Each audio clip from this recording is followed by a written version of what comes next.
Thank you very much, Ma'am Kian, for the introduction. Good afternoon, everyone.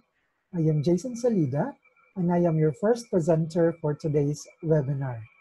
I hope everyone is doing great and is seated comfortably at the comfort of their own homes. I am encouraging everyone to listen attentively and take down notes of the important points that we will be talking about today. You may raise your questions at the end of our webinar. In my discussion for today, we shall talk about the meaning of perennialism, its proponents, aims, and objectives, and curriculum focus. Let's talk about the meaning of perennialism first. So what is perennialism?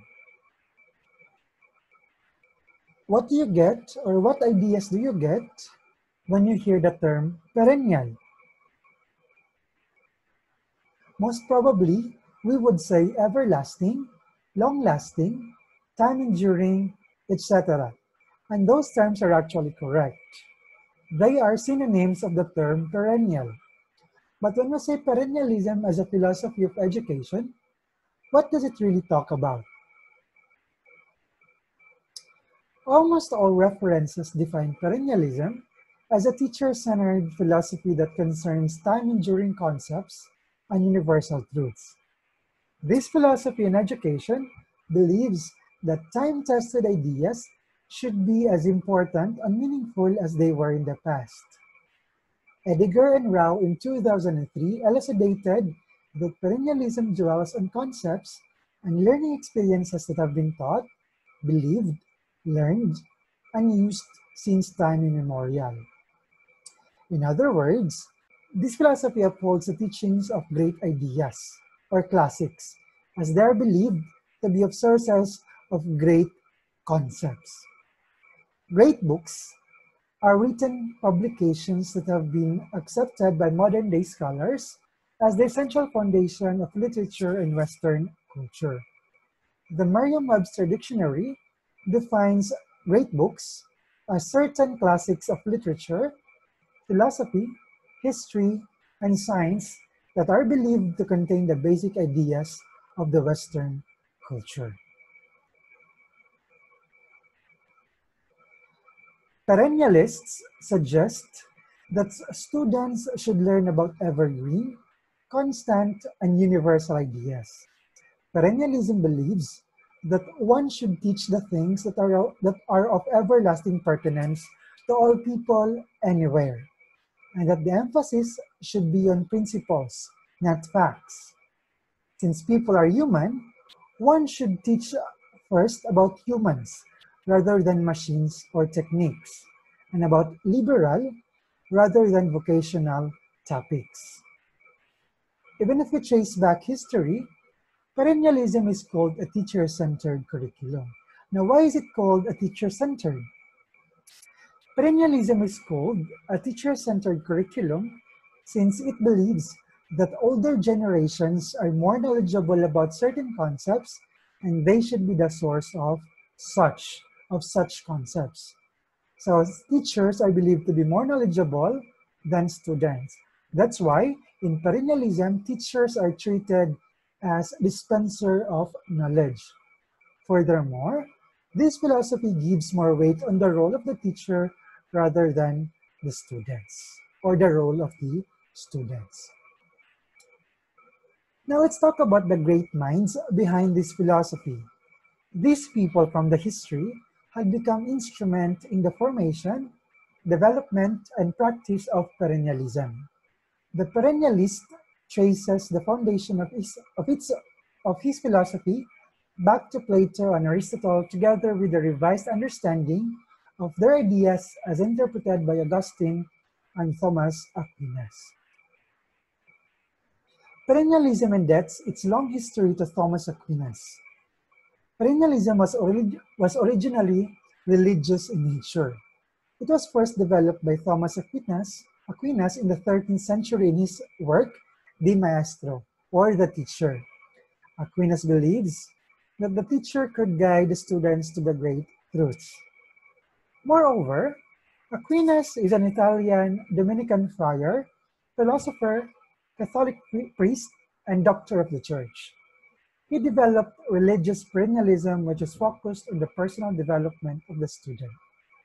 He stated that all learning could not come from within because it always had to be provided as sensed signs that the students must perceive.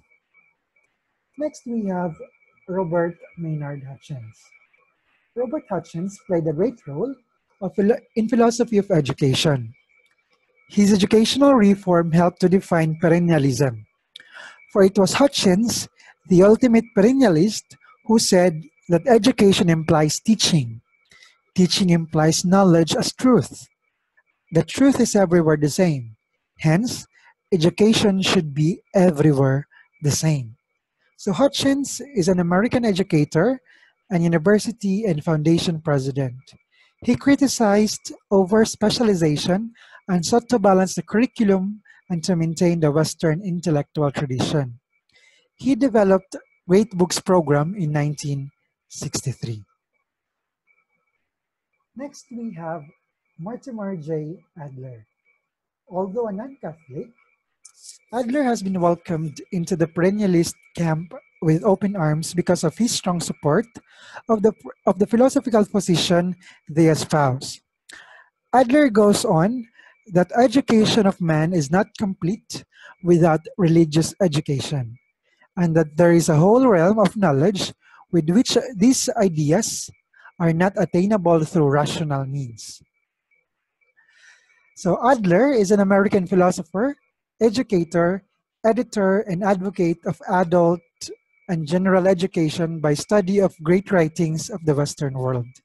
Hutchins and Adler believed that education should focus on the historical development of a continually developing common Western base of human knowledge and art, the timeless value of classic thought on central human issues by landmark thinkers, and revolutionary ideas critical to historical Western paradigm shifts or changes in world. We also have Jacques Maritain. Maritain is usually considered the most prominent contemporary spokesman of the perennialist position. As an educator, he has written and taught both in his own country and in the United States. Maritain's position is typical of the neo-Thomists with a strong reliance on reason and faith. His writings often deal with education, and he has been particularly concerned with reconciling the democratic conception of education and the perennialist point of view. So Maritain is a Roman Catholic philosopher respected both for his interpretation of the thought of Saint Thomas Aquinas and for his own Thomist philosophy. He helped revive Thomas Aquinas for modern time and was influential in the development and drafting of the Universal Declaration of Human Rights. Those are the people behind the concept or the philosophy of perennialism. Now let's talk about the aims of perennialism. Just like other philosophies, this philosophy also has purposes.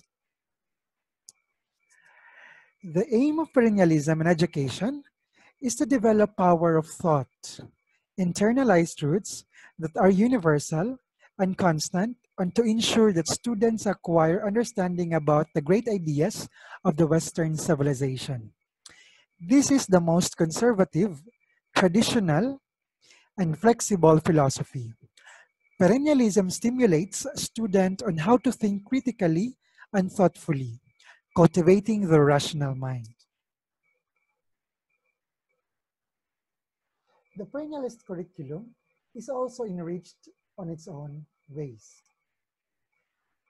The perennialist curriculum is universal and is based on their view that all human beings possess the same essential nature. Perennialists believe that the focus of education should be the ideas that have lasted over centuries. Moreover, perennialists believe that reading is to be supplemented with mutual investigations with the teacher and minimally directed discussions through the use of Socratic method in order to develop historically oriented understanding of concepts. Perennialism believes that the loftiest accomplishment of humankind are emphasized. These are the great works of literature and art, the laws or principles of science. Now let's talk about the purpose of schooling according to perennialists. Perennialists focus on the importance of reading and will often use the underlying reading lessons to make moral point. Teachers use history, religion, literature, and the laws of science to reinforce universal ideas. So perennialism also believes that the main purpose of schooling is to connect with God. And schooling is also a preparation for life. And it is believed that the perennialism adheres to the concept of learning as a lifelong process or schooling as a lifelong process. Perennialism also sought to teach the eternal truths, cultivate the rational intellect, and develop a spiritual nature for oneself. Just like just like what one of the practitioners or advocates of perennialism said, the education of man is not complete without religious education. Now let's talk about teachers or perennialists as teachers. The goal of a perennialist educator is to teach students to think rationally and develop minds that can think critically. A perennialist classroom aims to be a closely organized and well-disciplined environment, which develops in students a lifelong quest for truth. Now, let's talk about the nature of the learner as believed by perennialists. So perennialism believes that the student is seen as a rational being with tendencies toward truth and knowledge. But the learner also has a spiritual side. It is the responsibility of the school to help him develop both. The rational power of the learner tends to be viewed from a position of faculty psychology. Learners are rational beings and their minds need to be developed. To end my presentation or discussion for today, I would like to share this quote from Robert Hutchins. According to him, the purpose of university is nothing less than to procure a moral, intellectual, and spiritual revolution throughout the world. That is why perennialism believes that education of man is to be completed if there is a religious education.